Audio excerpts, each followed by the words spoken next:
पास जितनी ताकत है तारीफ कर दो परमेश्वर की। हालेलुया। मेरा ये बिलीव है कि आज का वर्ड आपको ब्लेस करेगा। अपनी हाथों को उठाओ, बोले इस वचन को सुनने से पहले मैं अपनी आत्मा को तैयार करता हूं। आमीन। मेरा ये बिलीव है कि परमेश्वर का आत्मा आपको छुए और परफेक्ट करे आज। आप तैयार हो सुनने के लिए? आप आए नहीं हो, आप लाए गए हो। आप लाए गए हो क्योंकि परमेश्वर का आत्मा आपको छूना चाहता है, इसलिए लाए गए हो। आप विश्वास करते हो कि नहीं? सुना नहीं मैंने कहा, विश्वास करते हो कि नहीं? तारीफ करो जोर से। हालेलुया। अपने पड़ोसी को बोलो, परमेश्वर के लिए कोई भी काम असंभव नहीं। आमीन। मैं आपको 5 चीजें आज बताऊंगा। आप तैयार हो सुनने के लिए? 5 मैं आपको ऐसी चीजें आज बताऊंगा जो आपको सक्सेसफुल होने के लिए एक क्रिश्चियन लाइफ में चाहिए। और अगर ये नहीं है, आपकी लाइफ कच्ची पक्की होगी और परमेश्वर ने चाहा आपकी लाइफ ऐसी हो, आपकी लाइफ डगमगाए। बाइबल कहती है परमेश्वर का रास्ता, धर्मी का रास्ता एक ऐसे सूर्य के समान है जिसकी ज्योति दोपहर तक बढ़ती ही जाती है। आप जानते हैं मसीह लाइफ में आपको अप डाउन जाने के लिए नहीं बुलाया गया। हाँ, लोग बोलते हैं जिंदगी है जी, कभी उत्ते नू कभी थल्ले नू, जिंदगी रोलर कोस्टर के जैसे है, कभी नीचे कभी ऊपर। ये सब संसारिक शारीरिक इंसानी बुद्धि की बातें हैं, परमेश्वर की नहीं। इसलिए मैंने कहा अगर आप अपने दिमाग को गार्ड नहीं करते हो, सच्चाई से अपनी कमर कस। क्या कस? किससे? क्या है सच्चाई? वचन। क्या है कमर? आपका दिमाग। अगर आप लोगों की बातों की ओर ध्यान लगाओगे कि लोग क्या कहते हैं कि लाइफ रोलर कोस्टर है, लाइफ अप डाउन चलती रहती है, लाइफ में उतार चढ़ाव आते रहते हैं, अगर ये आपकी आत्मा में चला गया तो आपके साथ वैसा ही होगा। परमेश्वर के दास पौलुस ने कहा अपने अपने हथियार बांध लो ताकि तुम बुरे दिनों का सामना कर सको। अगर तुमने वो सामना करने के लिए हथियार बांध लिए तो तुम्हारे दिन बुरे नहीं होंगे फिर। इसलिए दिमाग को कहता है वचन के साथ कस लो। आपको मालूम हो लोग क्या कहते हैं और वचन क्या कहते हैं। जिंदगी में उतार चढ़ाव आते रहते हैं, ये लोग कहते हैं। बाइबल कहती है कि तेरी ज्योति उस सूर्य की नहीं होगी जो दोपहर तक बढ़ता ही जाता है। सूर्य कभी ऐसे ऐसे आता देखा आपने? नीचे ऊपर, अभी नीचे हो गया फिर ऊपर, ऐसा देखा है? आपकी लाइफ ऐसी होगी, फाइनेंस ऐसा होगा, सेहत ऐसी होगी। हर ईयर आप बेटर होते जाएंगे, एवरी ईयर आप बेटर होते जाएंगे। आपका लास्ट ईयर कभी बेस्ट नहीं होगा, अगला अभी वाला बेस्ट होगा। आप कभी अपने पास ईयर को बेटर नहीं बोलेंगे, आप एवरी ईयर बेटर के बाद बेटर होते जाएंगे। अगर आमीन ऊंचा, आशीष ऊंची। आमीन। आप तैयार अपने माइंड को सच्चाई के साथ भरने के लिए? क्योंकि ये आपका फैसला है कि आप दुनिया की बातों को सुनते हो या आप शैतान की बातों को सुनते हो या आप अपना दिमाग जो है परमेश्वर के वचन के ऊपर लगाते हो। हालेलुया। सच्चाई से अपनी कमर को कसना। पतरस ने कहा अपनी अपनी बुद्धि की कमर कसो। अपने पड़ोसी बोलो अपनी अपनी बुद्धि की कमर कस। बोलो 7 बार, 7 बार।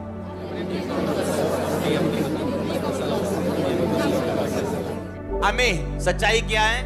वचन। बुद्धि क्या है? अगर ये कसा हुआ नहीं है वचन से, आपको लोगों का ओपिनियन मैटर करेगा।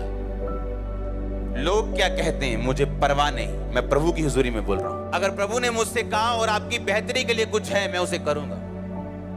लोग कुछ भी करें, पहले विरोध करेंगे, फिर मेरी कॉपी करेंगे, बाद में सहमत हो जाएंगे। Don't worry.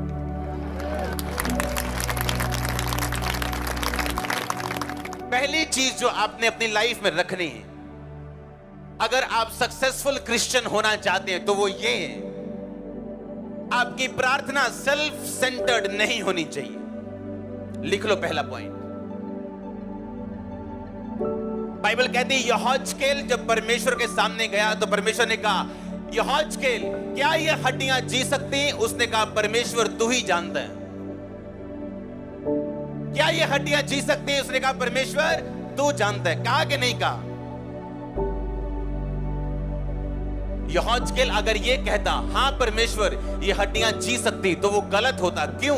क्योंकि यहोशकेल को ये मालूम नहीं था कि ये हड्डियां किसी श्राप की वजह से, परमेश्वर के साथ सहभागिता टूट जाने की वजह से सूखी हैं या वैसे ही सूखी। अगर वो ये कहता हां ये जी सकती हैं, तो उसमें यहोशकेल का अपना आप नजर आता, जो कि परमेश्वर नहीं चाहता कि प्रार्थना करते वक्त आप उसे नजर आए, आपकी मैं नजर आए। बाइबल कहती स्वर्ग में कुछ दूत ऐसे हैं जिन्होंने अपने पंखों से अपने चेहरे को ढांपा हुआ है। पता है क्यों? ताकि जब आप या कोई और बंदा या खुदा का दास जब उन्हें देखे स्वर्गीय दर्शन में, तो कभी उसके साथ, परमेश्वर के साथ उनका आपस में कंपैरिजन न करना शुरू कर दे। यहोशकेल ने कहा नहीं परमेश्वर, मैं नहीं जानता ये हड्डियां जी सकती हैं कि नहीं।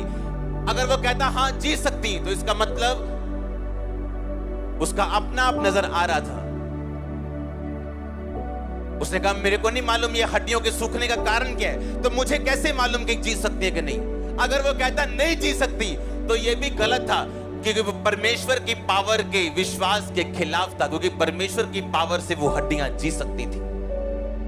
आज के बाद अगर आप सक्सेसफुल होना चाहते हो और परमेश्वर के दाहिने हाथ को, भयानक कामों को, बड़े कामों को, एक रसौली गायब होना और बेबी के रूप में परिवर्तित होना, यह भयानक काम है।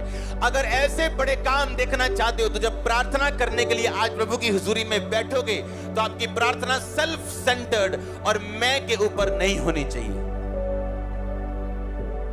आमीन। आप प्रार्थना करने के लिए बैठते हो, सबसे पहली प्रार्थना क्या है? हे परमेश्वर, मैंने जो वीजा अप्लाई किया है, तेरे दूत उसको छुएं, एम्बेसी में चले जाएं, एम्बेसी के घर में चले जाएं, काउंसलर के गले को दबा दे, कान को दबा दे, मार दे उसे, प्रभु वीजा चाहिए मेरे को।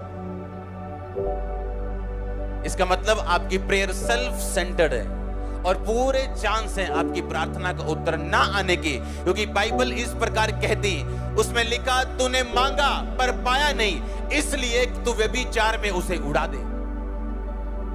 हालेलुया। तूने मांगा पर पाया नहीं, इसलिए कि व्यभिचार में उड़ा दे। अगर तुम खुदा की सेवा करोगे, तो क्या लगता है खुदाबंद तुम्हें मजदूरी नहीं देगा?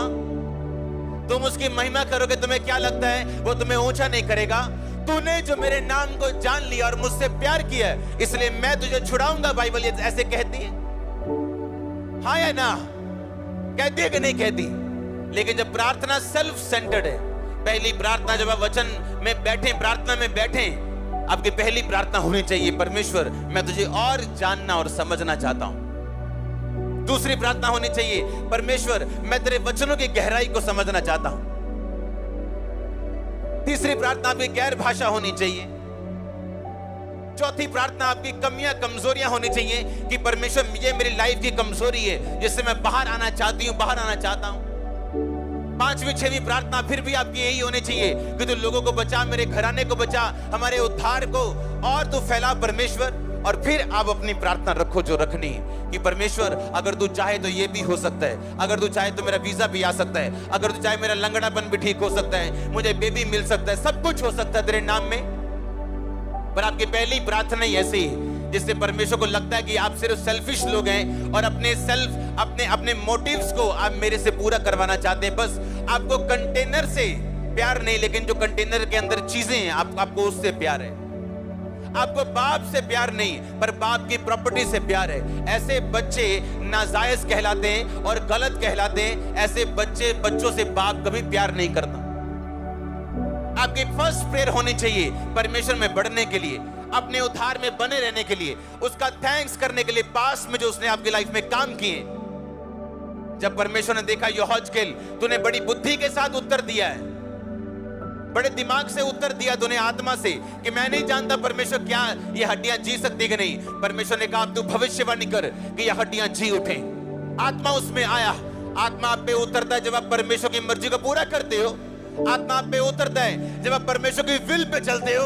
आत्मा आपके कामों पे उतरता है जब आप परमेश्वर के साथ साथ चलते हो। आप सेल्फिश नहीं हो तो आत्मा आप पे उतरता है। आज लोग सेल्फिश हैं, आत्मा नहीं उतरता उन पे। उनका सारा ध्यान इस बात पे, जैसे ये बहनें आजाद हुई, मुझे भी प्रभु आजाद करे।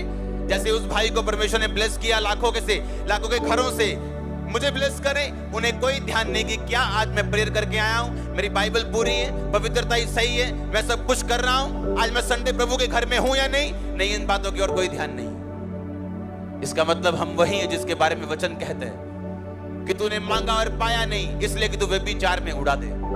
हीलिंग देने के लिए प्रभु तैयार है, लेकिन हीलिंग के बाद करोगे क्या? चंगाई देने के लिए वो तैयार है, आपको डिलीवरेंस, छुटकारा देने के लिए तैयार है, लेकिन करोगे क्या उसके बाद? कुछ लोग आज पवित्रता ही में है, पता क्यों? क्योंकि शैतान के अटैक होते हैं उन पे, दुष्ट आत्मा के। लड़कों के पास जाने के लिए टाइम नहीं है उनके पास, लेकिन जैसे ही वो दुष्ट आत्मा से चर्च में आके फ्री हुए, अब फ्रेंडशिप कर रखी। तो क्या थे आप बीमार अच्छे थे, आप बचे हुए तो थे, आप स्वर्ग तो जा रहे थे। तो ऐसा परमेश्वर को मौका मत दो कि वो आपको ज्यादा बीमार रखना उत्तम समझे आपको चंगाई देने से। आपको ये भी बताना है अपनी चंगाई छुटकारा लेने के बाद कि आप बेटर हुए अपनी स्पिरिचुअल लाइफ में भी, उसको लेने के बाद आप अच्छे हुए उससे भी। प्रेयर बड़ी है आपकी, बाइबल रीडिंग बड़ी है आपकी, चर्च में आप ज्यादा आए, आपने प्रार्थना ज्यादा की है, आपको थैंक्स करना है परमेश्वर को। पुराने टाइम में मुंह से थैंक्स करना नहीं चाहते थे, थैंक यू गॉड, बकरियां लेके जाते थे, हाँ, भेड़े लेके जाते थे, अपने कर्मों से थैंक्स करते थे, एफर्ट से, पैसों से थैंक्स करते थे, और परमेश्वर को मालूम था ये रियल थैंक्स है। आमीन। पहला पॉइंट जो आपको मानना है वो ये है, आपकी प्रार्थना सेल्फ सेंटर्ड नहीं होनी चाहिए, आपके मांगने का मकसद सही होना चाहिए। आमीन।